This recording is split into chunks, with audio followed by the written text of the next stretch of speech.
أعوذ بالله من الشيطان الرجيم بسم الله الرحمن الرحيم والحمد لله رب العالمين وبه نستعين والصلاة والسلام على سيدنا محمد وآله الطاهرين اللهم صل على محمد وآل محمد وعجل فرجهم. Brothers and sisters, Assalamu alaikum wa rahmatullahi wa barakatuh, and welcome to another installment of our talk show. This week our guest is Sheikh Ali Mehdi. This is the Sheikh's first time back on the program, as he was our inaugural guest on the program. Sheikh, how you been? Alhamdulillah, very well. Alhamdulillah, Rabbil Alameen. Not much has changed since we first came on the program. We're still in lockdown. How are you coping? Alhamdulillah, Rabbil Alameen. It's been quite good. Alhamdulillah, alhamdulillah. Inshallah, I think the end is in sight now with the vaccinations getting up. Inshallah, Ya Rabb. Allah farraj an al-jamia. Sheikh, the topic tonight, the blurring line between fact and fiction. Now that can mean a lot of things, but for us, what we're looking at is in this modern age, so we've got like a lot of access to information and information overload, if you may. People are more and more critical and discerning when it comes to what they accept as fact and what they attribute to fiction. Even more so within religious circles. So tonight, Sheikh, we'll try to look at what the lines are, how we can go about discerning the fact and fiction, and maybe clear up one or two debatable points. So we've got a lot to get through, so we'll get right into it. Sure. Our first question, which is a sort of prerequisite to our discussion, when it comes to history and taking narrations, what's the approach that our scholars and historians take? I guess, how do we try to quantify fact from fiction? And how does that differ in history, for example, in comparison to jurisprudence?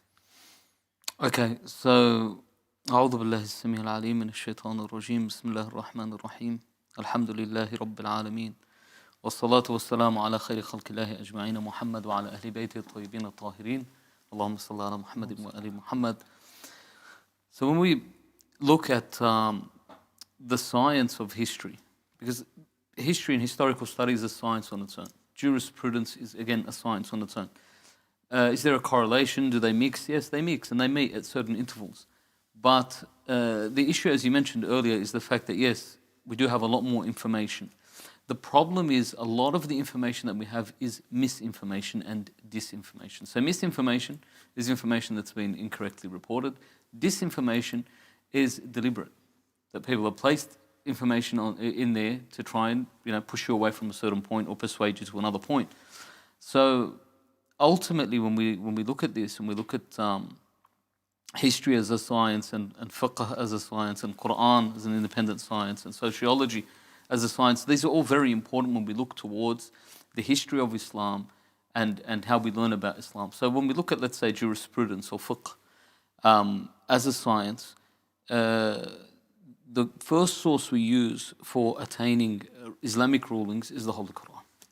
So the Holy Quran ultimately is the most important source that scholars use to derive Islamic rulings from. So, for example, some of the Islamic laws, like يا أيها الذين آمنوا اجتنبوا كثيرا من الظن إن بعض الظن إثم. All right. So here Allah subhanahu wa ta'ala is saying, do not be suspicious and too suspicious of people, because some of your suspicion will lead to sin. Right? So that's ijtinab. So perhaps with this, the ulama might give a ruling of karaha, that it's makruh, something that's hated, that you shouldn't. Don't be too suspicious. And sometimes there's rulings about it. So we have some hadith that depends on the era and the realm that you live in. Sometimes the era that we live in, it pays off to be suspicious, to be careful. And sometimes the era that you live in or the area that surrounds your environment, it doesn't pay off. It'll make you fall into a lot of issues and sin. And then Allah subhanahu wa ta'ala continues to say, and this is in Surah Al-Hujurat, verse 12, وَلَا تَجَسَّسُوا وَلَا يَغْتَبْ بَعْضَكُمْ بَعْضًا. All right? Do not spy, so now this becomes haram. And do not do ghib. All right? So Allah knows this is a directive. So from the Quran, it's clear that we can't spy and we can't do ghibah. Right? Correct. And then Allah continues to say what? It's like eating the flesh of your dead brother. The point being that that they use Quran is the first source. The second source that they use is Hadith. Now again, when we look towards these, it's just to give us a small understanding of how the ulama work. It's much more detailed, it's a science on its own. But with Hadith, they look at the Hadith and ilm al-rijal, what they call ilm al-rijal. In usuli fiqh and usuli ijtihad, we look towards ilm al-rijal. Ilm al-rijal is understanding who was it narrated from and are they trustworthy people. This is important. Now, technically, when we look at ilm al-rijal, it's a natural thing. So, ilm al-rijal for us, when I tune in to any online service, let's say Al-Jaafaria, Jam'iyya Al-Ja'fariya, I'm tuning in. this is the oldest established Husseini in Australia, an Islamic center, of the Shia Ashari faith, the oldest Husseini, sorry, not other than the mosques. Mm-hmm. So we trust that when they bring a speaker on or something, this is basically al-Rijal. I'm trusting that the people that run this place are going to vet and select somebody who's going to inform me and not give me this information, and going to clear up the religion for me and give me some motivation and some knowledge. And this is part of the reason why you tune into this. There is this big factor of trust that this is an institution. It's been in the community for a long time. We know that what these people do is something that they work hard to give us the right thing. For example, in essence, this is al-Rijal, right? Yeah. And this is the same thing when we look at when they look at a hadith, they say, all right, well, who is it from? For example, Zurara. Who is Zurara? And then they look, the companion of the Imam and his background and how trustworthy is he, and then the next person and the next person, until it gets the narration gets to us of whichever avenue. We know that they're trustworthy people that have narrated this. So this is Ilm al-Rijal. Ilm al-Hadith comes down again to Matn al-Hadith, the strength of the Hadith in terms of what is being said. So when we look at the concept of Hadith, and again I'm just sort of touching on little points here and there because it's something that obviously is much bigger than this. So when we look at the actual Hadith, and Ilm al-Rijal is something obviously, like I said, it's logical, it's Quranic. In Quranic, in Surah Al-Hujurat, verse 6 again, it says, يَا أَيُّهَا الَّذِينَ آمَنُوا إِن جَاءَكُمْ فَاسِقٌ بِنَبَإٍ فَتَبَيَّنُوا. Right? If somebody comes with news and we don't know who they are, or a corrupted person comes with news for you, then check what it is before you... And just follow blindly. Yeah. Ahsan, don't follow blindly or don't pass it on, just forward it to everyone. So, and Allah says, أَن تُصِيبُوا قَوْمًا بِجَهَالَةٍ فَتُصْبِحُوا عَلَى مَا فَعَلْتُمْ نَادِمِينَ. Perhaps you will end up harming someone or doing something or insulting someone or offending someone, and then you will be regretful for doing this. Why? Because you took the news from a bad source. So this covers Ilm al-Rijal. Ilm al-Hadith, when we look at Hadith, particularly from Rasulullah sallallahu alayhi wa sallam, there's three types of Hadith. Hadith number one is Hadith Qudsi. Hadith Qudsi is something from Allah that's not in the Holy Quran. The second type of Hadith from Rasulullah is Al-Quran Al-Kareem. Alright, it's revelation, wahi, but ultimately it's Hadith Rasulullah sallallahu alayhi wa sallam, but it's separate to everything else. And the last one is Hadith Nabawi Sharif. So these three, essentially, they're completely separate. Now when we talk about Hadith Nabawi Sharif, this is a hadith of the Holy Prophet sallallahu alayhi wa sallam, and the hadith of the A'imma salamullah alayhim, from after him, from Imam Ali alayhi salam all the way down to Al-Hujjat ibn Hasan. So the Shia Ithna Ashari school of thought, when we look at this hadith, obviously one of the methods they do is they weigh it up with the Quran. If it's contradictory to the Quran, it's something that's eliminated. And Imam al-Sadiq says, throw it against the wall if it's contradictory to the Holy Quran. But other than this, we look at, you can tell, or the scholars of hadith can tell when they read it, that this is an actual hadith. For example, and I know this is probably in a later question, if you look at something like Nahj al-Balagha, and people say, oh, this is complete fabrication, and subhanallah, if this is a fabrication, then whoever compiled it, Sharif al-Radhi, who fabricated it, is an Imam Ma'soom, definitely. Like it's clear what's written within is something that's ethereal. It's something that's beyond normal human. Beyond the normal person. Yeah. Definitely. You don't have to be a genius to realize that. When you really understand, you go, hold on a second, we've just entered a new realm. It really is next level.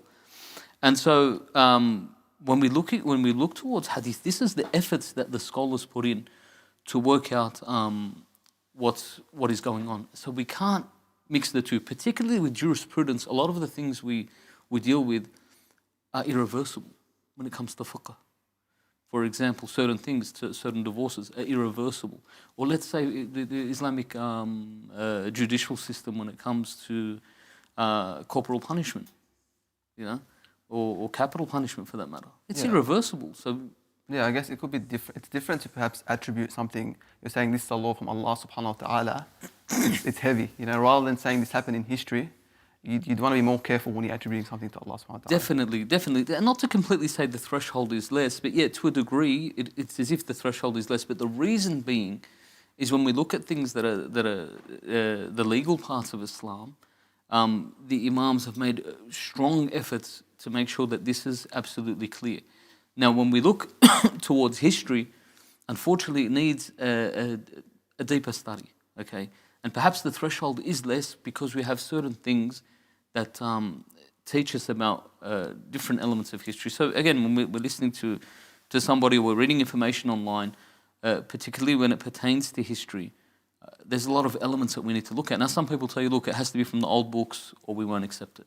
You know, if it's not, and usually they separate it as anything before 700 Hijri, anything after 700 Hijri, for example. You know, before 700 is an old book, after that is a new book, basically. But they say, look, you know, we want things that are from old books because this is the only way we can deem them to be true and correct, which is not true. Because the study of history is more than just what we've read in the books. It's the study of geography. So you've got geographical aspects of history. For example, we hear about Khalid bin Walid, this, you know, brave warrior that they say, according to them, to us, is someone that's cowardly because of what he did to Malik bin Nuwayra. And apparently, if he's such a brave warrior, and he's buried in Homs in Syria, in Bilad al-Sham. So some of the wars that they attribute to Khalid bin Walid, he wasn't even there. He had been exiled. So they create a city, and sometimes they just create a false war. Geographically, you have a look and you say, this is, for example, impossible for that person to be in that geographical region ever, because he never was. He went from the Hijaz, exiled to the Sham, never to be seen again, because Umar ibn al-Khattab didn't like his presence for various reasons. But so we look at the geographical, we look at the archaeological. Okay, how easy is it today for people to come up with random things? I've seen very crazy, what's it called? Videos or YouTube? Not videos or ideas that have been placed across. So people, you know, they'll put certain ideas across. Sorry, I haven't silenced my phone. Terrible. It's okay. And they put ideas across. So they'll say, for example, the Kaaba isn't where it's meant to be. What do you mean it's not meant to? Well, it's actually meant to be in Petra, in Jordan. Well, really? What's your evidence? This is when we come and turn around and say, all right, let's have a look at the archaeological evidence, for example, geographical evidence. Or, all right, we come back to certain things like what is known as shuhra. Shuhra is what is known amongst the people. As the famous, you know, the famous story regarding one of our maraja. These guys write the books on fiqh, and they write the books on fiqh al-hajj. But when he enters Saudi Arabia, he says, give me the head of the Hamlet to show me where it goes. Or whoever they put in charge of me. Some guy to put in charge of me to tell me where to go. Because I don't know where Mina is. And I've written the rules of how it works. But physically to go in there and see it, we've got no idea. A different experience. Yeah. 100%. How do we get down to the haram? How do we... It's completely different. And he's the guy that wrote the book on the laws regarding it. But where everything is and how it is. And that's another story altogether. So he says, all right, just like I'm an expert in the jurisprudence of this, it changes. So archaeologically, this is important for us. We need to gain an understanding of where these places are. When it comes to history, for example, and chronological. You know, was this person alive at this time? Maybe they were not alive at this time. Were they? You know, so these elements that we have a look at, they're very important, and they give us ideas. An understanding of what happens in history. So when we study, we have to make sure we go to good sources. I'll just say something that's really important, you know, before we move on. And I believe this is one of the most important things. A lot of people, Hajj, before they begin to give you their false ideas, okay, they'll destroy our ulama. Okay, so they'll tell you, oh, Sid Sistani, what does he know? Stuck in a little, you know, what's it called? This little hovel in Iraq, or Sheikh Bashir, or Sayyid Muhammad Sayyid al-Hakim rahmatullahi alayh, or Sheikh Ishaq Fayyad. What do they know? You know, and our Maraja al-Izam. So they put them down, they throw them down, they throw down the bad sources. When they're breaking down in your eyes, then I give you whatever I want to give you. So when you want to go and check that up, you don't even know where to go. Yeah. All right, because you've just become now at ransom to me. I'm the only one that tells you the truth. And I've already, you know, destroyed everything else in your eyes, which is wrong. So this is important for us to sit there and understand, no, these maraja, they're not nobodies. They study so hard. They work so hard to bring this religion to us. These ulama, they used to travel the world. Allam al-Amini, the one that wrote Kitab al-Ghadir, that traveled the whole world. Wherever he found there's a way, he would chase it down and find to bring this narration and place it in. You know, and all of these other big ulama, that put all of this effort to find this, We can't just diss it because I saw a nice YouTube video, you know, of some guy telling me that Shahr Ramadan isn't actually Shahr Ramadan, or, you know, Monday isn't actually Monday. Like, what are they talking about? You know, what realm are we living in? So they just want to come up with something new, something no one's ever talked about, and this sort of puts them on the map. So when we go for information, we need to get proper sourced information. A meme is not good enough. I need to go to my marja' site at least. Or I need to ask my alim and say, can you send me a letter to the marja' and give me something from the marja'? Or can I email the marja'? What's wrong with that? If you really want to know, that's what you do. Rather than just random videos of whosoever goes and puts up or someone or other. And again, when we go to institutions as well, so I go to listen to a lecture, go to somewhere established. People that I know that they're going to get someone on the mumbar, that it's been vetted. Not anywhere where some guy's doing, TikTok majalis or whatever, and or any website, they're just doing their own thing. Just doing something controversial. Where are they? Yeah. Exactly. Where are they coming from? You know, who's giving them validation? The issue is when the community gives you validation, it's clear that people in the community know who this person is. He's not just someone that, you know, he was somewhere overseas in a house, he's come back. What does that mean exactly? Please tell me. You know, what validation is that? But when someone's within the community and living amongst the community, the people know them. So again, when we look at things historically, and if I just give one small point, inshallah, this will be the final point on this question. Allahumma salli ala Muhammadin wa ali Muhammad. So people are quick to diss things that happened in history because they tell you, look, you know, the elements we have aren't enough. That we haven't been, you know, I want you to give me something from an old source, from an old book saying 1, 2, 3, or I won't accept it. But at the same time, they'll write a dissertation on Anne Frank. And all they have from Anne Frank is a photo and a diary that her brother later on came and said, oh, well, this is what happened and this is the diary that she had. How do we know he didn't write the diary, for example? But something we can't question. And I'm talking about something controversial on purpose.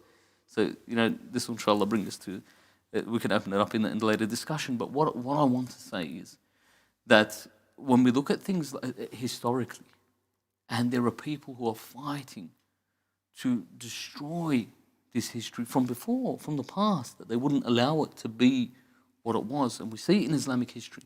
We need to be very clever and critical in the way that we explore and understand history, and we need to go to correct sources. The people who understand, the people who give us our real teachings, which are our maraja al-'idham, okay? And these great scholars that we know and we trust. We need to turn towards that and see and that these people are trustworthy in the information that they are giving us. A small example of this, and this is what I wanted to give, but please feel free to interject. Because Sheikh, you mentioned sources, okay, and we have some people some people don't want to just listen to a Sheikh or listen to a Sayyid. They want to actually go into the books. They want to pick up the books, and we have a lot of books in our history. We've got books like Bihar al-Anwar. You mentioned Nahj al-Balagha. You mentioned Al-Kafi as well. So in general, can you give a ballpark figure of how much of these narrations, let's say if I open that book up, how much of these narrations are generally acceptable by our scholars? Okay, so again, it's a very good question, but it's a big question. And the reason why it's a big question is because it's just like if I'm interested in, let's say, engineering, you know, or something like that, and so I go and read books on engineering, and I learn it, I will get an understanding of engineering, but it's not the same as when I go into the field and people show me how it actually works. Yep. Okay, as we were saying before with the maraja. So I begin to understand the physics behind it, the mechanics behind it, but out there in the real world, how is it that we construct this, or we make this, or we do this? This is very important. We have so many people go and finish a degree or a master's in engineering or some field like that, but they go out into the real world and they have had no experience. It's very hard, firstly, for them to get a job. Secondly, when they go in there, they don't really take some time to sort of build up and understand what's going on. And so they usually move into fields that are peripheral to the main field that they wanted to move into. Whereas people who have actually worked the field and moved within it are different. So when we talk about these books, and you're right, some people say, all right, this is not enough, I want to go into the sources. That's fine. But when you go into the sources, you need to go with an understanding and really, you need a teacher. You need someone to teach, to help you, to give you the methodology of how to move into it. It's not as easy as, and it's fine, like I recommend reading the books of a hadith, but we need someone that we can ask questions about. You need somebody that you can go and reflect on what I'm teaching, what you're reading. Otherwise, yes, it can be dangerous, without a doubt. Can be dangerous. I'm not telling you like don't read the books of hadith, no. But if we read them without understanding, what it is that we're reading, having the correct prerequisites. Ahsant, and just what is it we're going into? What does this mean? Where does it come from? Is this hadith correct? And as you were saying, what hadith are correct and what hadith aren't correct. To give a ballpark figure is something that's very difficult. Why? In the Shia Ithna Ashari school of thought, the bab of ijtihad, all right, and ijtihad basically means to strive and learn. The door of academia is open. We haven't closed it with anything. The only thing that we have that it's 100% is the Holy Quran. Yep. Okay, and the hadith of Ahlul Bayt Salamullah alayhim. For us, that if it's obviously of Ahlul Bayt, this is completely accepted. Now, when we look into these books of narration, we don't have a number. I could throw a number right now, but it won't be correct. Yep. Okay, and we actually have hadith by hadith, and we respect the ulama, and this is why we don't have a sahih book, Sahih al-Kafi or Sahih al-Amili or Sahih whatever, al-Karaki. We don't have that. We have these books that have the compilation of a hadith, and then the ulama say, based on this, my deduction is this is a sahih hadith, 100%, this is sahih. Where some of them, they don't. They'll turn around and they'll say, this same hadith that marja said is sahih, he might say, look, I think it's weak, which is fine. His opinion and this guy's opinion can be respected. And they both have their idea of how they deduce this. So this is why in the Shia Ithna Ashri school of thought, realistically, that this is what gives us strength. The strength is that these hadith, we keep them. Now, if we look, for example, let's say in a system where they have closed it, like the Sunni system, they have Sahih al-Bukhari and Sahih Muslim, for example. These books are apparently sahih.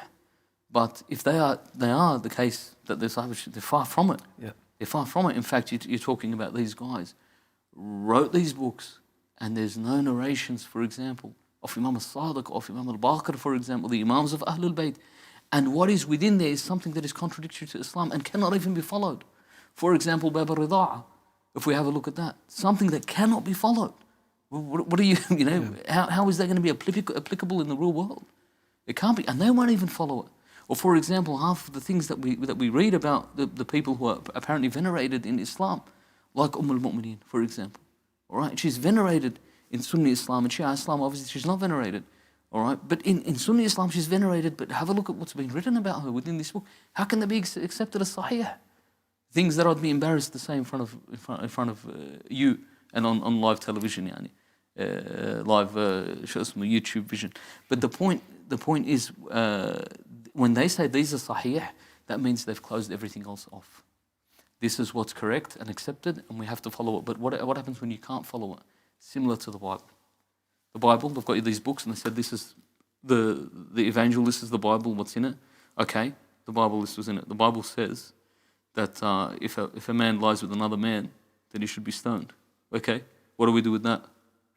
Do you understand? Look, what do we do with it? Anyways. Yeah, this is what I'm saying. So what do we do with it? Yeah. This is what the book is saying. Say, no, forget all of that. Let's all love thy neighbor. Yeah.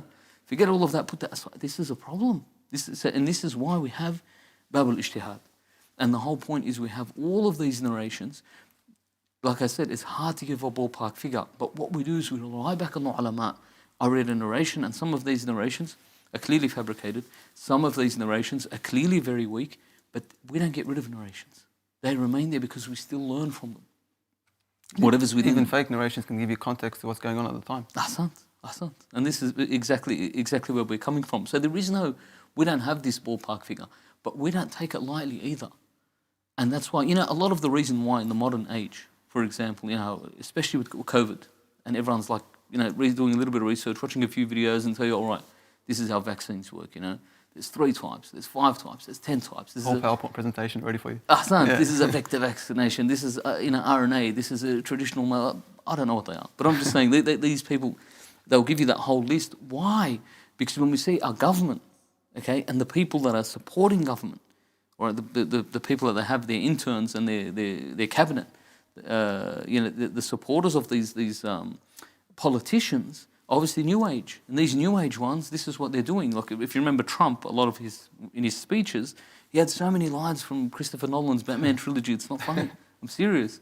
You go have a look at it. Wow. A lot of them, because the people that are writing his speeches, do you get what I mean? They're a new gen. Yeah. So they're like, oh, this sounds great, you know.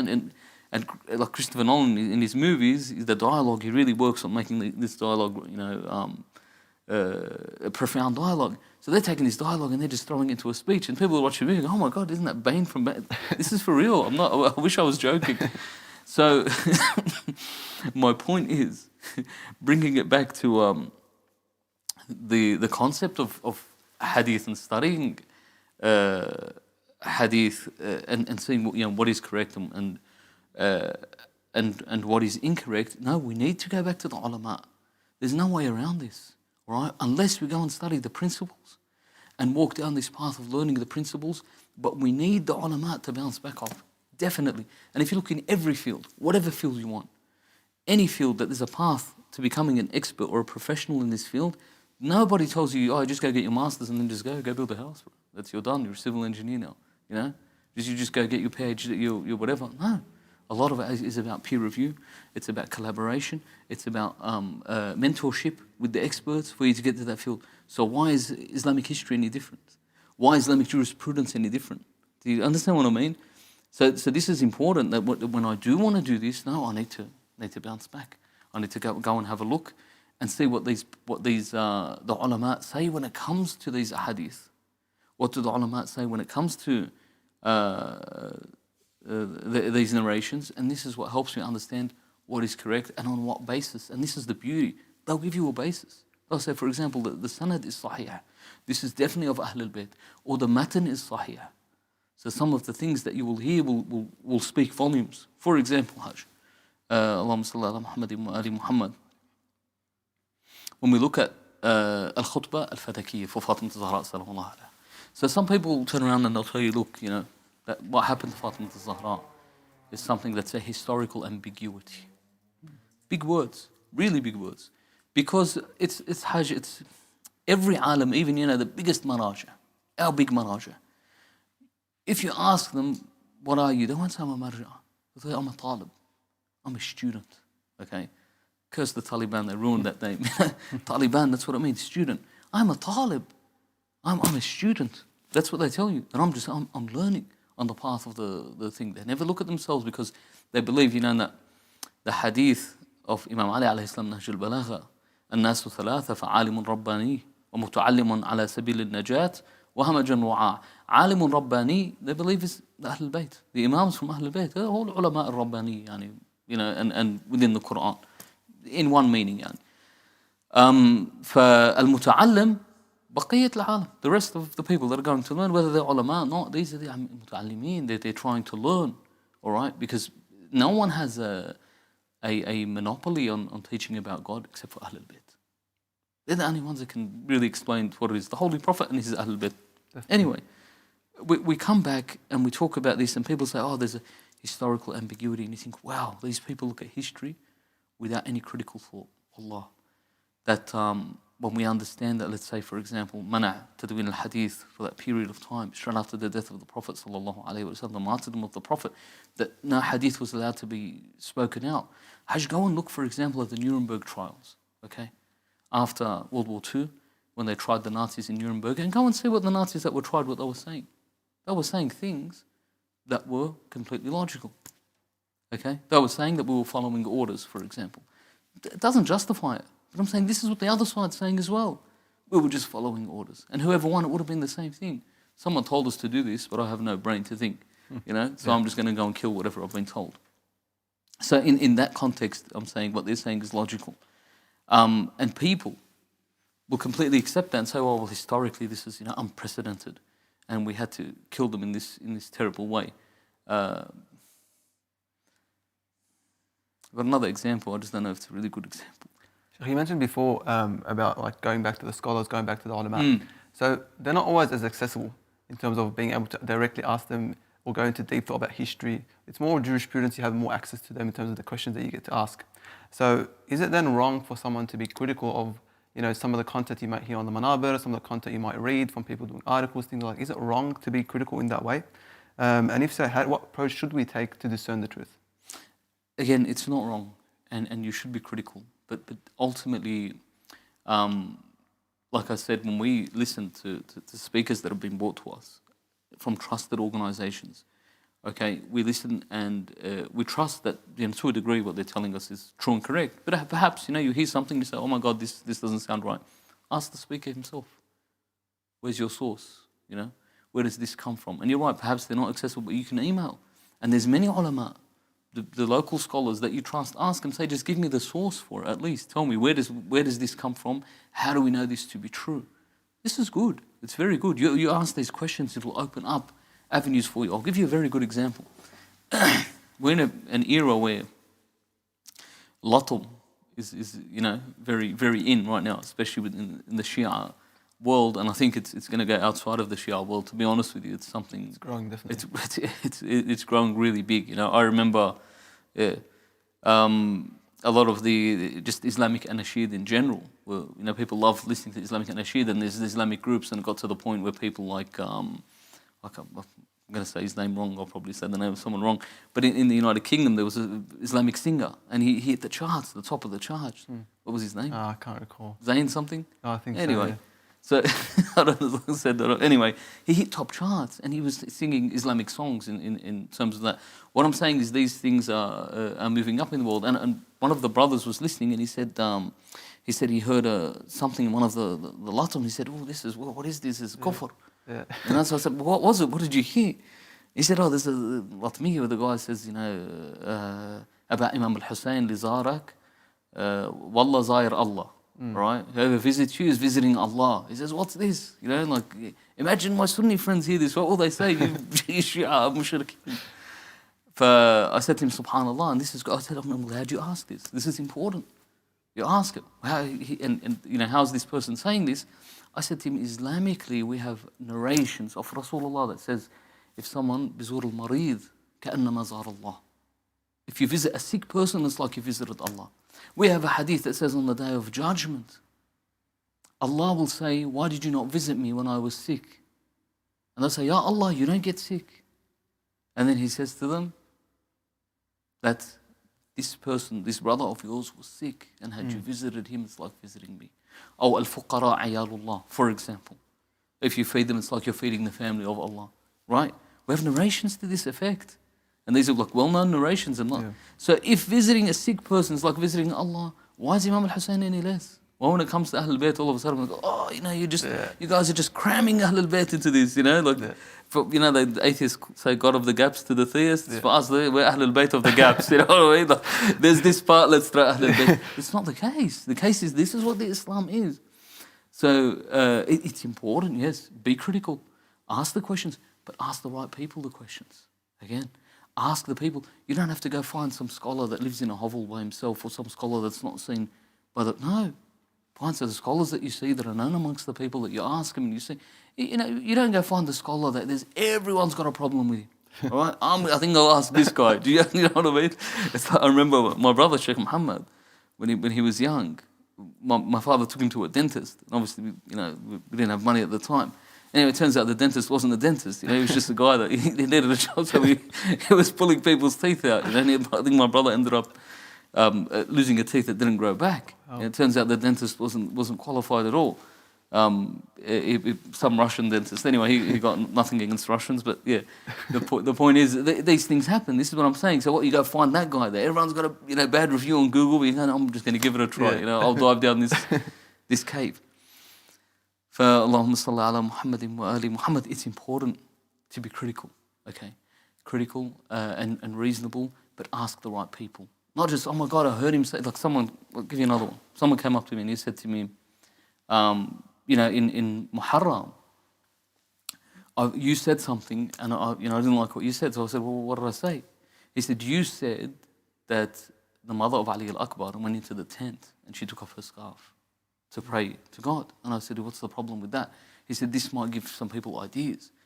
I said, if it gives people ideas, they've got a problem, right? Yeah. Okay, I said, they've got a problem. He said, yeah, because this is, you know, the wife of Imam al-Hussein, she should always be covered. I said, she's in the tent. And Islamically, wearing a headdress is a sign of honor for men or women. When you remove it, it's a sign of ubudiyyah. It's a sign of serfdom, slavedom to Allah subhanahu wa ta'ala. So she removes it as a sign of slavedom to Allah to do dua. And then he said, all right, he understood. But the point is, to him, that was a weird concept. Yeah. Fine, that's fine. But ask and get a reasonable answer for it before you say, you know what, I'm not going to listen to this anymore because they've said something that's Sheikh, but what if they feel uneasy and they go and they ask the question and they get the response, but some people just, they listen to a hadith and it makes them just continue to feel uneasy. They say they feel like it's excessive, they say it's ghulu. So what does a person do if they're in that scenario? They hear that narration and they can't sort of accept it. Is it, is it a flaw internally? No, see, the thing is, it's something sometimes we can't comprehend. There's a beautiful hadith, I love it, one of my favorite hadith, it says words to the effect, إن أعطيت العلم لغير أهله ظلمته. If you give knowledge to people that are not worthy of it, then you have oppressed them. Now some ulama say that it's not oppressing the person, you're oppressing the ilm. Because this ilm deserves to be given somewhere. This is why Imam Ali alayhi salam, when he says, إنها هنا لعلم جمّ. He says, I have some knowledge in this chest. If only I could find somewhere to put it. Where can I put it? You can carry that knowledge. Allah. And it's something, it's amazing. Imam used to talk into a well. Because who's gonna bear what he's going to say? The Imams would say things, okay, and walk, Allahu Akbar, Allahu Akbar. And it's sad when you think about it. But the point is that the Imam, the ilm sometimes, and I have to be humble enough to understand, myself, that perhaps I can't comprehend this, I'm going to put it aside. I'm not going to go and attack it, okay? And I've said this before, regarding, means nothing if I've said it before, but I don't know what, I'm just figure of speech. But regarding certain things, okay, let's say,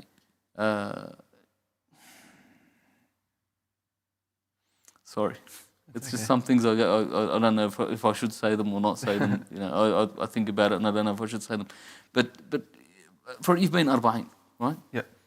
And along the way you see a lot of different things, a lot of strange things sometimes, yeah. right? But in your heart of hearts, this person's doing it for the love of Imam Hussein, okay? Even though you look at him, that's strange, but I know he's doing it because he loves Imam al-Hussein. And that's how he expresses it, okay? What am I going to do? Am I going to, beat it out of him? What are we living in? This is not what we're living in. And this is something like, for example, someone's good at photography. They want to go take photos for Imam al-Hussein, okay? So they take photos of people. And when they think, this is in history, in fact, 300 years ago, taking photos was haram. Wow. Right? Yeah. Tasweer, even till now, like the Salafi movements and the extremist movements, the pictures are haram until you show them the money of their gods on their money, and they go, no, this is different. This is different. This is different. This is allowable. But and there was a period before Google got the contract to film in the Haramain. When we used to go to the Haramain, we weren't allowed. Then when Google was allowed, they had to just do a full-on law in case they'll start arresting the Google people from taking photos. So they said, you know what, look, let's just pass it, we've got to move forward, something like that, and they allowed it. And then if you've been to Hajj recently, you can take photos. Yeah. Before, that was absolute no-no. You could never do that. The point is, some things you see, you can't comprehend. Put them aside, especially if they're narrations, okay? Especially if they're narrations, or someone saying, I don't understand it, I don't comprehend it, I can't accept this. That's fine. Put it aside. Until it comes to the time where maybe you can understand it and you know where it fits in. Because the last thing you want to be doing is going against the actual words of the Imam. It's haram. Yeah. It's absolutely haram. So why would I take that chance? That's kufr. For me to say this is incorrect is kufr. Like I said, you shouldn't make absolute blanket statements. So for example, someone makes an absolute blanket statement and says, look, there's nothing in history to indicate that the house of Fatima was attacked. And this guy's just hung himself, by saying that. By saying that, that's a blanket statement. You can't say that. You're hanging yourself. You can say, I didn't find anything in my search. And my search might have been, a 6-second Google search. But that's fine. I'm saying, but that's now you're talking sense. That based on this your limited knowledge around it, which is fine. Okay? But when we turn around and we look at these things, we need to be wary not to give absolute blanket statements. Perhaps I don't understand something, so what? So there's so many times, Hajj, I'll be learning something, like I don't know what they're talking about. I read it again and I still don't know what they're talking about. Okay? I go onto YouTube, I'll try and find a video, I still don't know, and then I find a blog, someone explains it in one paragraph. I'm like, oh, this is spot on. Has that ever happened to you? Yeah, definitely. Yeah, that's it. Why? Because that's it. Was the guy's writing poor? I don't know. But it's more likely it's my lack of comprehension. Or even sometimes you won't understand something and then someone says it to you in a way and you just understand it immediately. And it clicks in, right? Yeah. So we need to accept that and understand that. Like I said, when the guy said, oh, Zahir al-Hussein, Zahir, Allah, this is too big. All right? Yeah. You know, how can I say this? My friends are going to say I'm a mushrik. Habibi, let's have a look. What does the deen say? The deen is telling you that. You know, what does ziyarat Allah mean? It's something else, and another explanation. You know, it's in everything that we have has an explanation. It's a degree and level of the mercy of Allah subhanahu wa ta'ala. So we can't just say, look, I'm not going to accept this. This is something that's unacceptable. You know, my head won't accept this. So, you know, comprehend it at that time. Just put it aside. Say, look, I'm going to put this aside because I don't know. I don't know which way. That's the smarter approach. The dumb approach was to say, oh, these guys are Matalan Shirazis, look what they're talking about. These guys are Khamenei's, look what they're talking about. And you just X them. That's the silly approach to take. The smart approach is, look, I don't comprehend what's going on here, you know. Or someone just sent me a meme that says something. Is this really what the Marshah says? I don't know. You know, let me go and find out. Let me, you know, and have take an informed approach. Sheikh Hassan, so two terms that we hear being thrown around when it comes to the discussion around literature. So accepting and rejecting certain narrations. And we go back to it, so saying a certain narration is true or not true and attributing to the Ahlul Bayt and how we see the Ahlul Bayt alayhim salam. So two terms are ghulat and muqassir. So for example, we have Ziyar al-Jami'ah that we recite here every Thursday at the center on Thursday nights. And there are people that throw the accusation that this contains ghulu to the Ahlul Bayt alayhim salam. So can you just concisely tell us what's ghulu, what's taqsir, and how do we understand it? Okay, so ghulu and taqsir are two extremes. Okay, ghulu basically means to give something a status that it doesn't deserve. And taqsir is basically take something from a status that it deserves and pull it down. Okay, so for example, when I call somebody an imam, okay, if I mean he's Imam al-Masjid, that's fine. If I mean he's, you know, the Imam of the community in terms of is a Sheikh or something, that's fine. But if I say Imam as in this is an Imam as in Muftarad al-Ta'a, this is a problem. This is ghulu. I've given him a status that he's not worthy of, right? Depending on the intention has made it the difference. And taqsir is the same. When I turn around and I say, for example, Imam Ali didn't make a smart political move at that point, right? That's like, again, hanging myself, you know. It really is. You know, I don't know how else to put it. So if someone says something like that, that's you know, what are you doing? Like he's critiquing and he's taking down from the status. You know, oh, he should have used this strategy or that strategy in my, you know, my opinion. And the guys, anyway. So you get the point. And you can't, this is what taqsir is, for you to sit down and take them away from the status that Allah subhanahu wa ta'ala gives them. So one is, you know, excess in the positive, one is excess in the negative, both are excesses. Now again, a lot of it we look at it and we think, oh my God, we don't comprehend this, you know. And when we don't comprehend it, what we end up doing is we say, oh, these people are just their ghulat. This is, like I said, you know, look how hard is it to accept when you say, you know, visit Imam Hussein, you visit Allah. The hadith says, من زار الحسين كمن زار الله. In one, من زار الحسين يوم الجمعة أو ليلة الجمعة كمن زار الله فوق عرشه. For example, people say, "Oh my God, what are you talking about?" What do you mean? What am I talking about? Like what's the big deal? We just said that if you visit a sick person, but oh, it's Imam al-Hussein, we can't accept this. Or, for example, Allahumma salli ala Muhammad wa Muhammad. Some narrations with the Imams.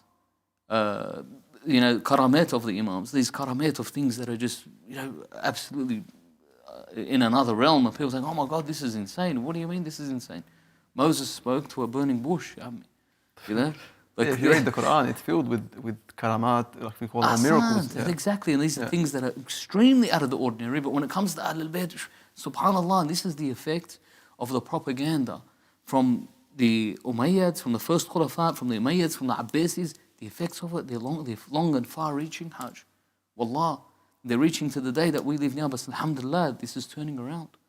It's turning around. So when we look at Ziyarat al-Jami'ah, people look at it and say, oof, this is, you know, some of the things, some of the terms in it are ghulu. Yeah. You know? So generally with the Shia, I don't think we have a big issue with taqsir, but generally it's a ghulu that they'll say, all right, you're giving them a status that's greater than their status. Look, this is, for me, it's a difficult thing. If I can just tell you, like, How should we look at it when we're treating the Ahlul Bayt alayhim salam? Okay. What is the correct status to give them? Okay.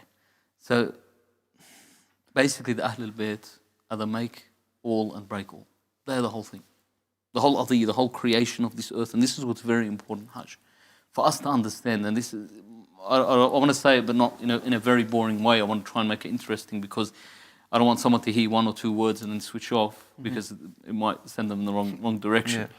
But ultimately, when we look at Ziyarat al-Jami'ah, it shows you the true position of the Ahlul Bayt. And people can't accept this, but put Ziyarat al-Jami'ah aside. Okay? Ziyarat al-Jami'ah is clearly, the way that it's written, everything, even though people say, look, the sanad, perhaps they might question the sanad. No, I'm not saying I don't know of any weakness in the sanad, but I'm saying people might question the sanad because they don't like what's being said inside it. Yeah. Al-Mufawwad lahum al-Amr, for example. This has a meaning. This has an understanding. But the Quran says something that's far greater than anything that's said there. That's the thing. But the thing is, we don't look at that. Because we just read the Quran and go, MashaAllah, Abdul Basit, wow. It takes you to another world. But you're listening to what he's saying, sort of. Really, like simple words. Al-Qari'ah, for example. Al-Ghashiyah, for example. Al-Nasi, just words from the Quran. What does it mean? What did it mean to the Arabs at the time? What does it mean when it comes to me now? This is important for me to have a look and say, all right, what do these things mean? What is Al-Qari'ah? Allahu Akbar, in the word that's used for the Day of Judgment. They say the great calamity. Al-Qari'ah is sort of like a king hit. That's what it means, yeah. It's like that, that kaf that wakes you up. A king hit. Definitely. All right, this is what Al-Qari'ah is. Al-Ghashiyah, the overwhelming, for example. And other words, I'm just saying these names and words within the Holy Quran, what's being said. So when we come and we look at the overarching theme of the Holy Quran, the overarching theme is about the Imams of Ahlul Bayt. And one of the most important verses in the whole Holy Quran, Surah Al-Baqarah, وَإِذْ قَالَ رَبُّكَ لِلْمَلَائِكَةِ إِنِّي جَاعِلٌ فِي الْأَرْضِ خَلِيفَةً. This is the essential, existential, what can you call it? The crux of the whole world. This is why we were made existent. Okay, and then the angels ask him the perfect question. قالوا أتجعل فيها من يفسد فيها ويسفك الدماء ونحن نسبح بحمدك ونقدس لك قال إني أعلم ما لا تعلمون. Hajj, what's happening here? Think about this for a second. Allah is saying that I will not create anything without a Khalifa. Khalifa is everything. That's the center of my whole creation. No Khalifa, no creation. Think about that for a second. Wow. That's important, Hajj. So Allah is telling us in the Quran that your purpose of existence is the Khalifa. Who's the Khalifa? Adam, down. لا ينال عهد الظالمين, so on and so forth. Okay? Muhammad sallallahu alayhi wa sallam. Either we accept the taqsir of Rasulullah sallallahu alayhi wa sallam being someone that didn't know what he was doing until age 40. This is the narrative of some. Okay? Goes into a cave, is shocked by an angel, strangled and beaten up by this angel. He's so upset he tries to jump off the mountain and kill himself. The angel stops him, doesn't know what's going on, goes and sees a Christian priest who tells him, you know what, you're a wizard, Harry. Okay? And then turns around and tells the people, Nastajiru billah, this is unacceptable. Allah is telling you in the Quran, I'm putting a Khalif, this is more important than the Khalq. No Khalif, no Khalq. Who's the Khalif? That's the question. And then when he says, أَتَجْعَلُ فِيهَا مَنْ يُفْسِدُ فِيهَا وَيَسْفَكُ الدِّمَاء, and then he says to them, I know what you do. No. وَنَحْنُ نُسَبِّحُ بِحَمْدِكَ وَنُقَدِّسُ لَكَ. Allah tells him, قَالَ إِنِّي أَعْلَمُ مَا لَا تَعْلَمُونَ. They said, Ya Allah, we do your tasbih. Ya Allah, we sit there and we praise you all the time. Why would you want to create someone that's going to cause mischief and bloodshed? He goes, I know what you don't know. And then he says, وَعَلَّمَ آدَمَ الْأَسْمَاءَ كُلَّهَا ثُمَّ عَرَضْهُمْ عَلَى الْمَلَائِكَةِ. This whole thing. And he taught Adam all of the names. Okay? So there's one narrative that says he taught him the names of the animals. How can I accept that? Did God tell him this is an elephant, and this is a whale, and this is a Mediterranean humpback, and this is a Mashayikh? Yeah. We were saying the other day, all right, what was a German Shepherd before Germany existed? Right? It's an internet meme. Yeah. They say, what was a barn owl before the barn existed? Yeah. Okay, the genus of barn owl, what was it before that barn was built? Yeah. Do you get it? Yeah. The point is that what Allah was teaching Nabi Adam, this big, important thing? No. He was teaching Nabi Adam all of the ulum. Right. But then he said to him, there's particular names. وَأَنْبِئُونِي بِأَسْمَاءِ هَؤُلَاءِ إِن كُنْتُمْ صَادِقِينَ. Is this my theory? No, we have a hadith in this. I'm not giving you my theory or a theory of any alim for that matter. Many ulama have this theory based on hadith, not just opinion. But listen to what's being said. So Allah says, tell me the names of these ones if you are truthful. هَؤُلَاء بِأَسْمَاءِ هَؤُلَاء إِن كُنْتُمْ صَادِقِينَ. Who's هؤلاء? Ahl Bayt Muhammad. Allahumma salli ala Muhammad. Muhammad and his progeny. The angel said, لا علم لنا إلا ما علمتنا. But Nabi Adam knew. What I'm saying is the Quran is placing them at a status that's beyond.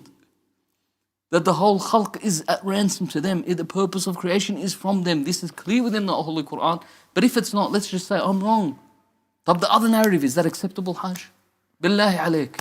It'll be tough to swallow. Tawny frog mouth and an owl, and a frog and a cane toad. Is that the shu'asmu? I know, Hajj, it sounds like I'm mocking, astaghfirullah. Don't take it as a mockery. Imagine that this is what was taught to him, and then God's like, and they're like, oh, we didn't know that this is a prong-tailed dragon. Lucky you told Nabi Adam, this is the essential. It's tough for the logic to accept, It's unacceptable. Absolutely. So this is who the Ahlul Bayt are. This is who the Hujajullah ala al-ard are. The people that Allah chose as Hujaj, this is what they are. And you see the whole Quran, the whole overarching concept is that Allah has selected and created, placed His man on earth. This is my man on earth. This is what it is. When we read Ziyarat al-Jam'ah, this is what you're talking about. You're talking about all of the rizq comes because of that. إِنِّي جَعَلٌ فِي الْأَرْضِ خَلِيفَةً. All right? So in other words, He's not creating, and then it continues to say, and then Allah created Adam in the rest of the verse.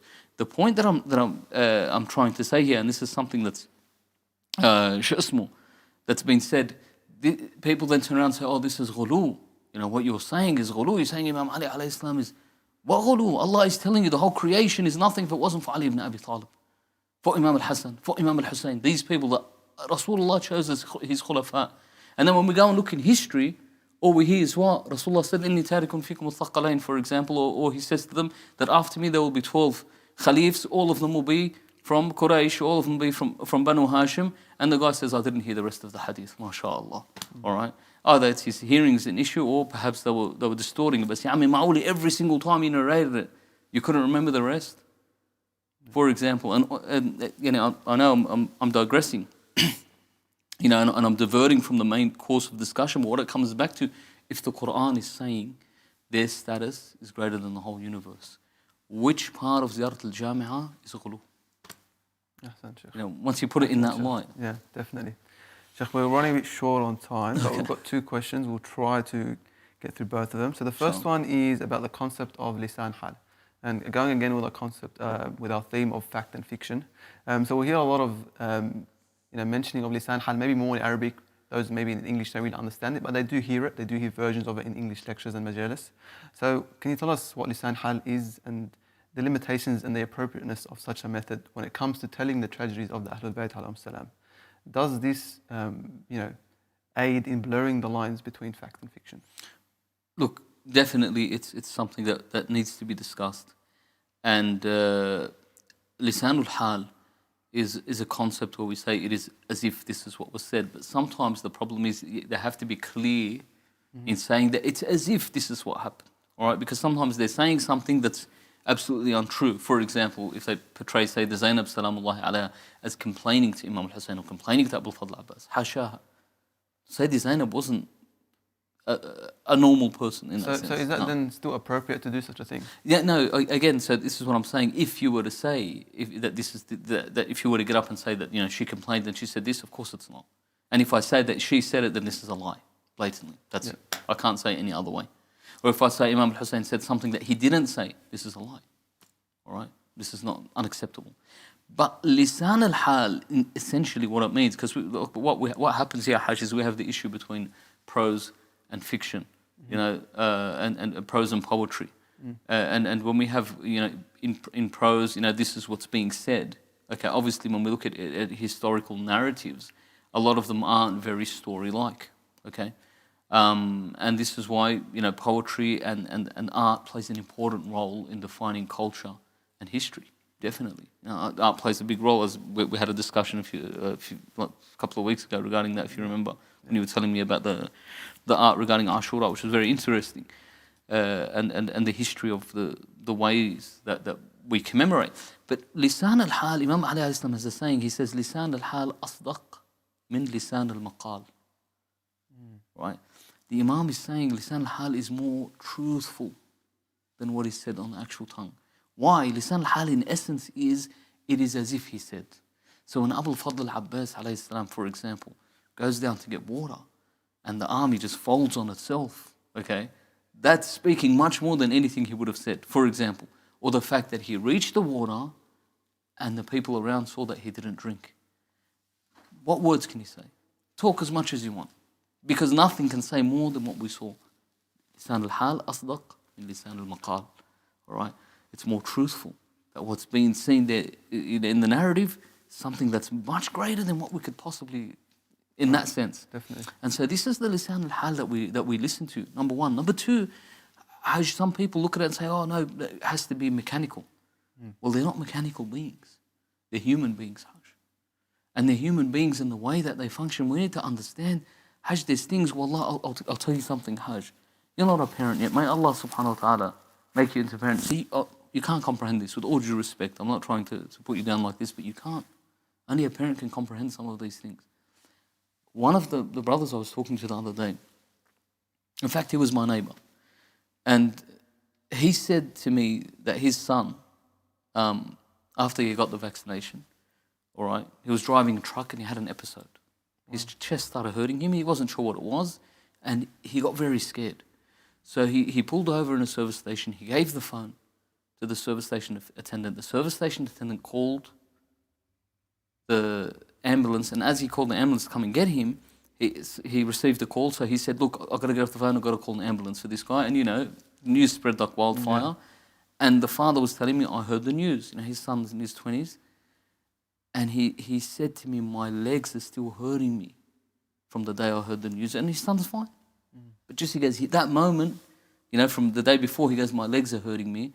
And his son, one of his other sons said, oh, what do you mean your legs are hurting you? Okay, you don't understand till you become a father. SubhanAllah, immediately I remembered Imam al-Hussein with Ali al-Akbar, with Ali al-Akbar. And when they say that the colour of Imam al-Hussein changed, Allahu Akbar, Hajj, you're talking about human things. Rasulullah lost a little child, Ibrahim or Tahir, and he cried and his heart felt sad. Ali al-Akbar was something else. As a parent, someone that has a youthful child, they understand, well, you know, my legs are still hurting me, I couldn't stand. And he just heard something small. Imagine, nastajiru billah, hearing something like, Hajj, this is what needs to be conveyed. They weren't robots that were there.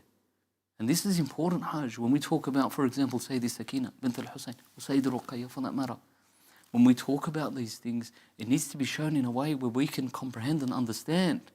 It wasn't, you know, assalamu alaikum wa alaikum assalam. It was more than this. These were people, they loved each other. They loved the family they were around. They would say goodbye to their father in the different of manners, but we need to understand through the poetry and through the prose to bring us an understanding that these were real people. Sit there and listen to, well, oh, there was a war, like historically they'll say there was a battle and this is what happened, some of them, and they'll try and keep it, you know. Some of them will say we can't even discuss what happened with Imam al-Hussein. It's too great, some of the Sunni historians. So this is something too big for us to even talk about. You can't even listen to what it was.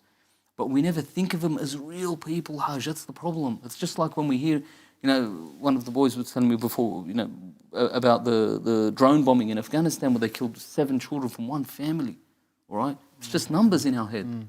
But each one of those children had a personality.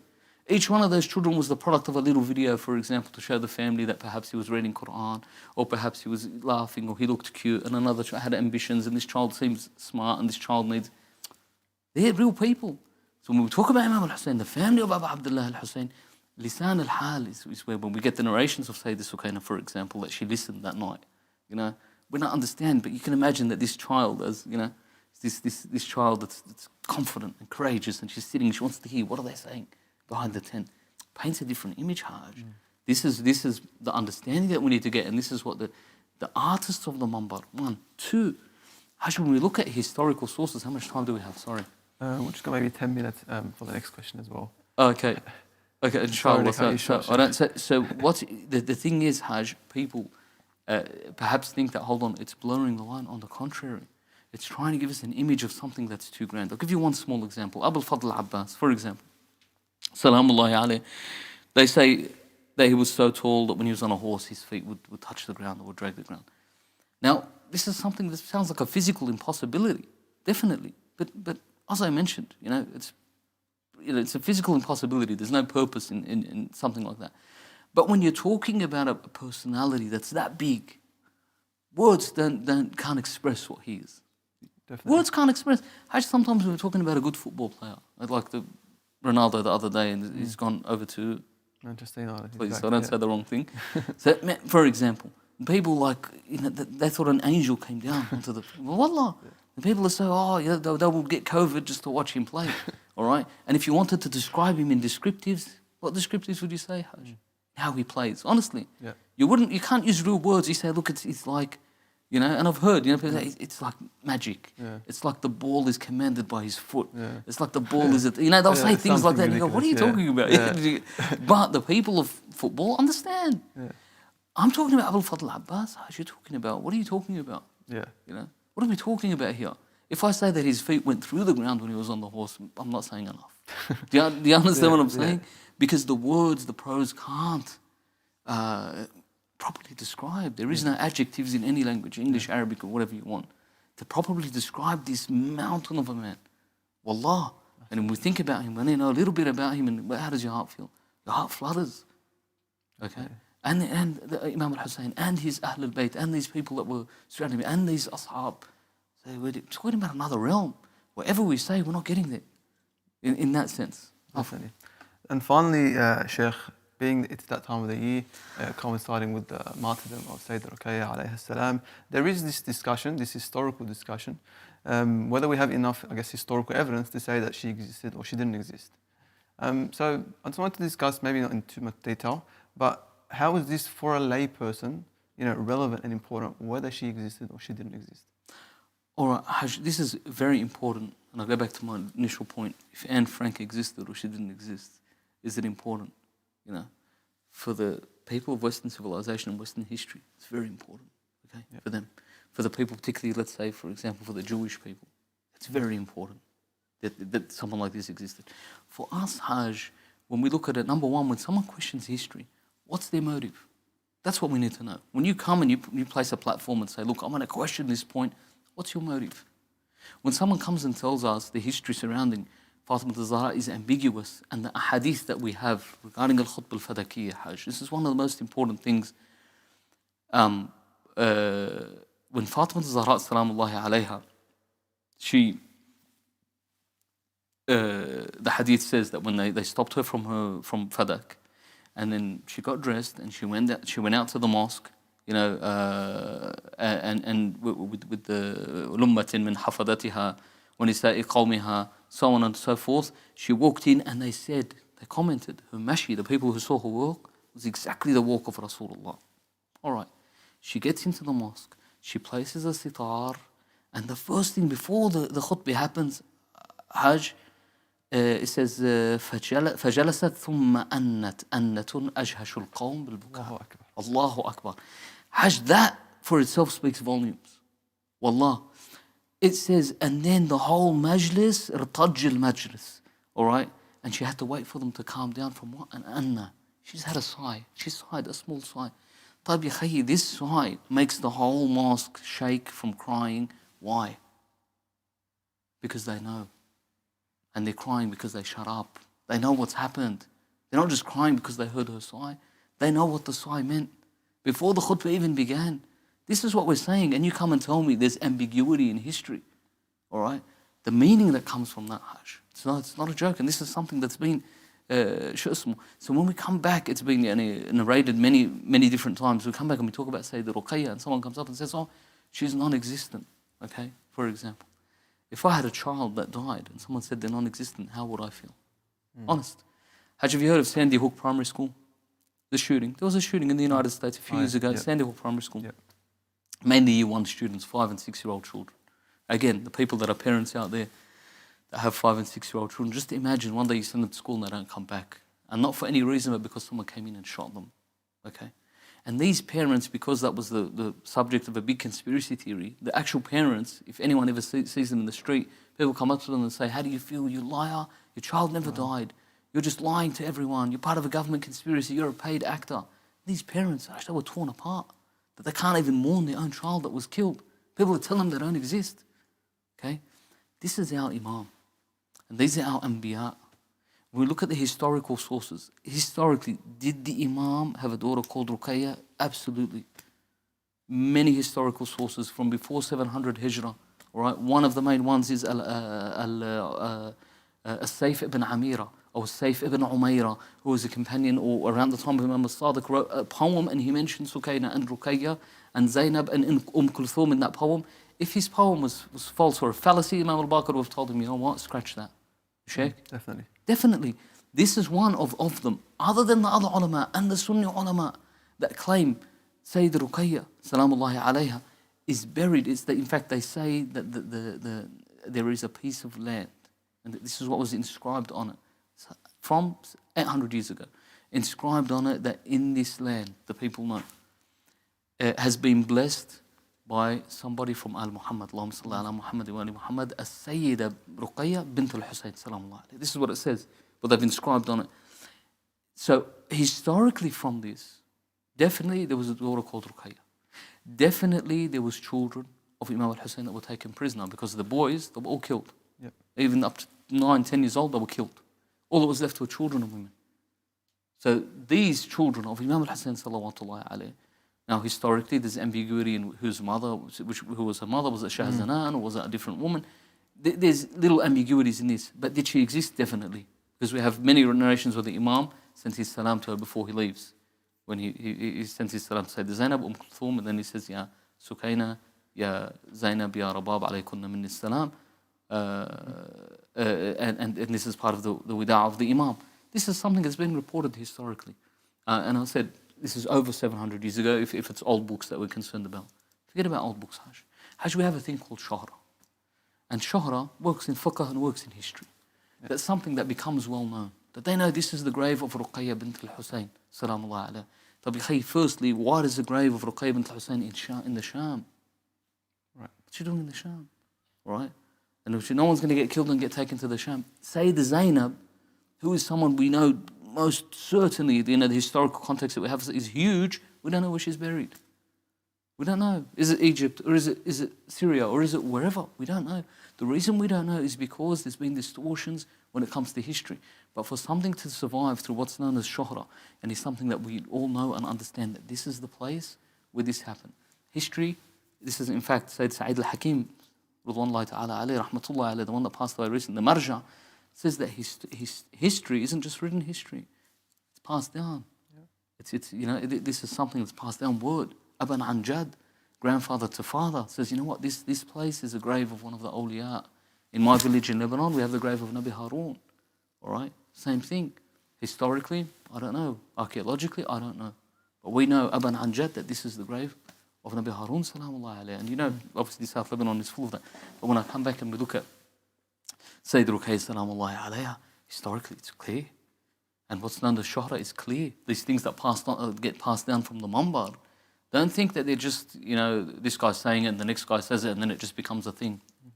Allah subhanahu wa ta'ala allows certain things to have strength and to remain. Things that are known, that are passed around and known. I'll give you a small story, Hajj. It was just as a side note, there's not much time. But someone was telling me, he said that when he was young, when the Israelis, the Irgun, and those terrorist organizations, yeah. All right, basically now they're the modern state of Zionist Israel. They've, when they were kicking the Palestinians out of their villages and killing them and burning the villages and raping them and whatever, someone was telling me, this is someone who lives in South Lebanon, he says, my grandfather used to tell me that in so-and-so village in northern small Palestine, occupied Palestine, there was a mosque, the people were praying in there, the Israelis closed it on them and burnt it. The Irgun or whoever, and they burnt it down, they killed them all in there. And I said to him, that's interesting, there's no historical evidence of this. I haven't read anything like this. He said, yes, but it happened. I said, well, how do you know? He said, my grandparents told me, and my parents told me it's something that 100% this happened, okay? I said, but there's no religion. He says, yeah. I said, this is the same thing as what happened to Fatima Zahra, salamu alayha. This is the same thing. Okay? I believe you. I know it happened. I understand. I'm sure it happened. Regardless. Why? You look at the context of it, and you look at the Israeli regime right now. A regime that has an open-air prison that counts the calories of the people that are in there, depending on the population, that's how much food they allow in or out. Wallah. Is a regime that will do something like this. A regime that just bombs, wholesale, gives you an hour notice and bombs a whole building. Is a regime that will do this. It's clear. So why were the Umayyads, for example, innocent of this? Why they tell you, oh, this is someone that didn't exist. What about the Shuhra? Is this not historical context? Definitely, 100% it is. We have whole communities and societies, the indigenous people of Australia, the indigenous people of the Amazon, the indigenous people of... How do you think their history got passed down? And to this day, and their whole culture, and their attachment to the earth, and their attachment to their whole... Is it written in history? It's not written in history. What a mouth. Hasant. And then it stays like that. This is an important source, Hajj. And so other than I'm saying we do have written sources of not, and we have written sources clearly about even the manner in which she died, salamu alayha. So all of these things are there, something that's crystal clear. But again, you want to look into history, fine, it's excellent, good idea. You want the sources, inshallah, I'll give you the sources and the message to the YouTube channel, or whatever you want, of the written sources. But let's be realistic. Let's not be silly all of a sudden when it comes to Islam. Just like similar to for example, when we do certain things, like we've been trusting doctors all our lives. They've been giving us the most poisonous things, and we take them, and we trust them, okay?